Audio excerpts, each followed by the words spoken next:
Together, we can and we will remake Chicago thriving, prosperous, better, stronger, fairer for everyone. A historic day for the city of Chicago. Lori Lightfoot becomes the first African-American woman elected to be mayor. She won with 74% of the vote, appearing to make a clean sweep of all 50 wards. Lightfoot celebrated with her wife and daughter by her side and promised to bring change to the city. We can and we will break this city's endless cycle of corruption.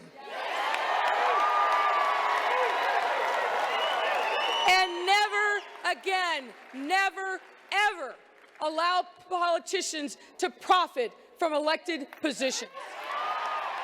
Here's our new mayor-elect. The Jam's Deanna Gutierrez. She was with Lori Lightfoot's campaign last night. She joins us live now with more on her plans for the city. Deanna, what did you witness last night?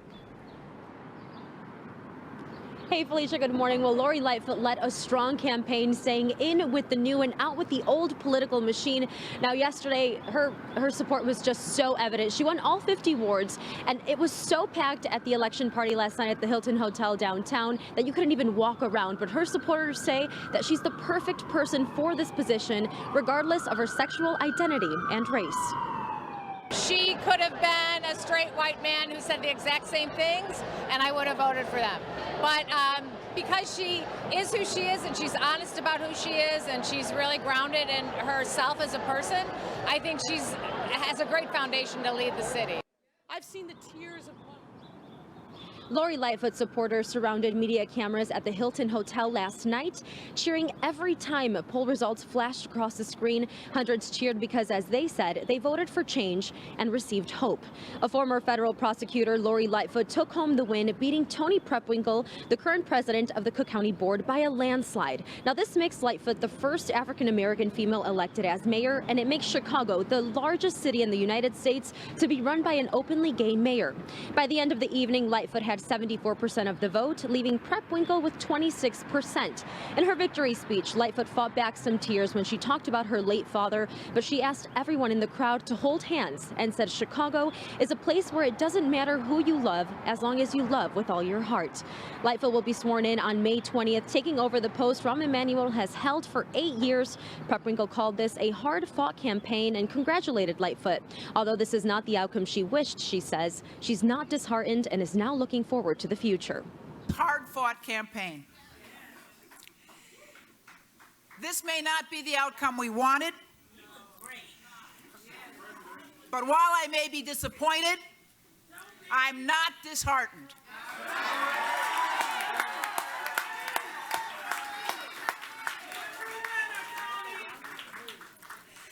For one thing, this is clearly an historic night. Not long ago, 2 African-American women vying for this position would have been unthinkable. And while it may be true that we took different paths to get here, tonight is about the path forward. For I still believe in the power of public service. It's why I've dedicated so much of my life to it. It's why I'll continue to dedicate my life to it. I wake up every day, including tomorrow, just as I have for the last 25 years, fighting to advocate for and work for and fighting for my constituents. Well, there you have it, both powerful leaders, but Chicago has made its decision. Coming up in the next 30 minutes, we're joined by a political expert who's going to break down these historic races and kind of talk to us a little bit about what's next for Chicago. I'm live at City Hall this morning. Deanna Gutierrez, The Jam. I've never agreed with the mayor of Chicago. That's a terrible situation. That's an embarrassment not only to Chicago, that is an embarrassment to our country, what took place there. President Trump wasting no time using the Jussie Smollett case to rile up his base on the campaign trail. The fallout continues after the office of Cook County State's Attorney Kim Foxx decided to drop all charges against the actor. But Mayor Rahm Emanuel isn't letting Smollett walk away without a fight. Given that he doesn't feel any sense of contrition and remorse, my recommendation is when he writes the check, in the memo section, he can put the word, "I'm accountable," for the hoax. The mayor says Smollett will foot the bill for his alleged fake attack. The city sent his attorneys a bill for $130,000. That's what it cost to carry out the investigation that they say revealed the whole attack was staged by Smollett himself. The city is giving Smollett a week to come up with that money. And it seems like the tides have turned for Smollett. Not only were all his charges dropped, he's up for an NAACP Image Award. He's nominated for Outstanding Supporting Actor in a Drama Series. And if you think people are going to walk out, you might be wrong. Host Anthony Anderson hopes Smollett takes advantage of the stage to, quote, tell his truth. You should also know this morning, colleagues, family, friends, and city leaders are paying respects to a young Chicago police officer killed last weekend. Mourners made their way to Elmwood Chapel yesterday to honor Officer John Rivera. The 23-year-old was gunned down over the weekend in the River North neighborhood in what Chicago Police Superintendent Eddie Johnson called a hate crime. David Rano stood outside the chapel standing watch for his friend. He says he wouldn't be alive today if it wasn't for Rivera's kindness. Community members also had a message for the Rivera family. I was bullied really bad when I was a junior, and he was one of the few friends that noticed that I was alone and suffering. To give up his body to protect her, it's just like our motto, the Brother Rice, act manfully in Christ. We are here for you, we support you, and we just feel very, very sad for your very deep loss. 2 men have been charged in Rivera's death. Police are still searching for a third suspect. Officer Rivera's funeral is set for today. Illinois State Police are frustrated and heartbroken after another trooper was killed on the road. It happened near the town of Freeport early yesterday afternoon. 34-year-old Brooke Jones Story was out of her squad car when she was hit by a semi-truck on U.S. Route 20. Trooper Jones was a 12-year veteran. The driver of the semi was cited. This marks the 15th officer struck this year and the second to lose their life. Take it down. Just take it off the TV. We don't want nothing else but to take it off, please. We asking, we don't want to see it no more. Just. Well, we told you about the new ad Toni Preckwinkle put out ahead of the mayoral runoff. Well, the family featured in that story is angry about it. It attacks Lori Lightfoot for her response to a deadly house fire that killed 3 children while she was the chief of staff at the Office of Emergency Management. Lavera Funches, the oldest daughter of the family, says they were never contacted or consulted. She says Preckwinkle is trying to take advantage of her family's tragedy. Lightfoot also criticized the ad. Preckwinkle says it's important voters understand how people conduct themselves in tough situations. The mayoral runoff is set for April 2nd. And yesterday's warm-up was just what we needed to break the cabin fever. The giraffes at the Brookfield Zoo got in a good stretch too. Patoka, Arnietta, Otto, and Jaziri took a stroll outside for the first time this year. They're usually kept inside when the temps are below 50 degrees. The warm weather led to a boost in zoo attendance. More than 17,000 people visited yesterday. Gotta love seeing some giraffes running out there, a whole springtime mood. The Chicago Police Department wants to join forces with the community, starting with a rally to help stop violence. The Jam's Deanna Gutierrez joins us live from Inglewood right now. Deanna, what's up? Hey, Brandon, good morning. Well, the police commander of the 7th District says it's not one person, but everyone's job to help keep the community safe. Now, the district hosted Operation Wake Up and asked and called on family members to cooperate with police, but they're hoping this is the last time they have to ask. So let this be the last Operation Wake Up, and let us just get together and work hard to clean these streets of this crime, all right? That's what we got to do. It's got to be a coordinated effort.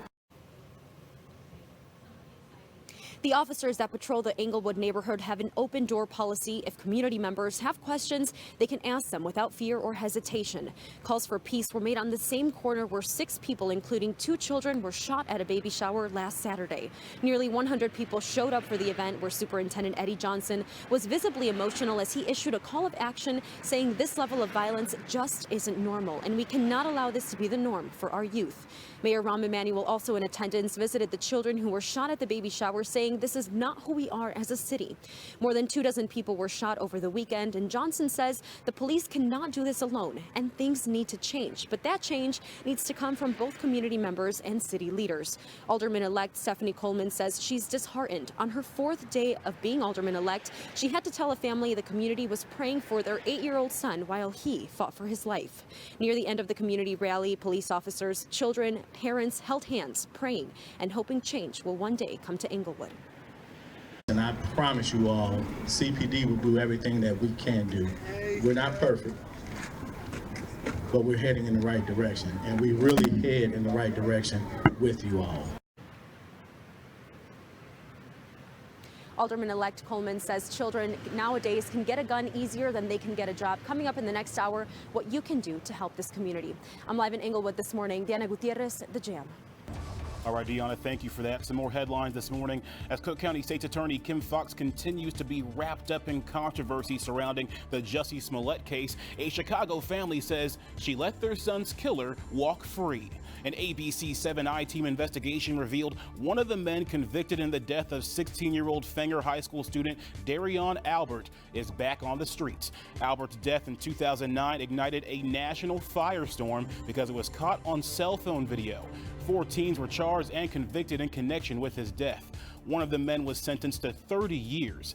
Albert's family says Foxx, who was assistant state's attorney at the time, told them he was convicted as a juvenile, therefore he would not serve any of that time unless he got another felony.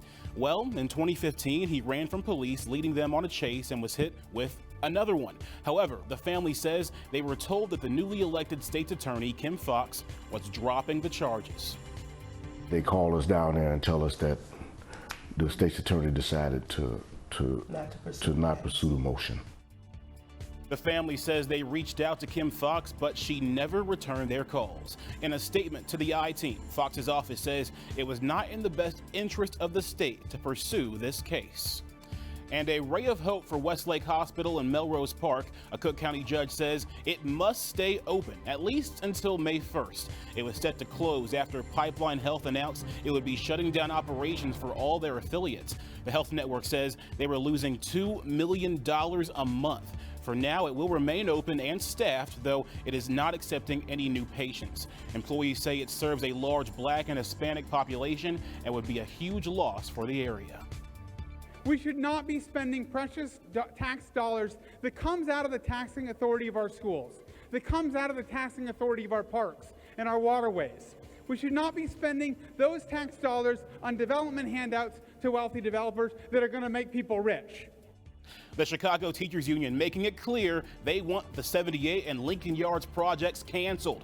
Earlier this week, both developments were put on hold after Mayor-elect Lori Lightfoot asked Mayor Emanuel to hold off on the vote. The CTU says these projects would not be happening if not for taxpayer dollars. They want those billions of dollars to go towards improving impoverished neighborhoods, but Mayor-elect Lightfoot switched lanes, issuing a statement last night saying she spoke with both of the developers and they've agreed to steer more construction work to minority and women-owned businesses. The move clears the way for the City Council Finance Committee to vote today on the nearly $2 billion funding measure.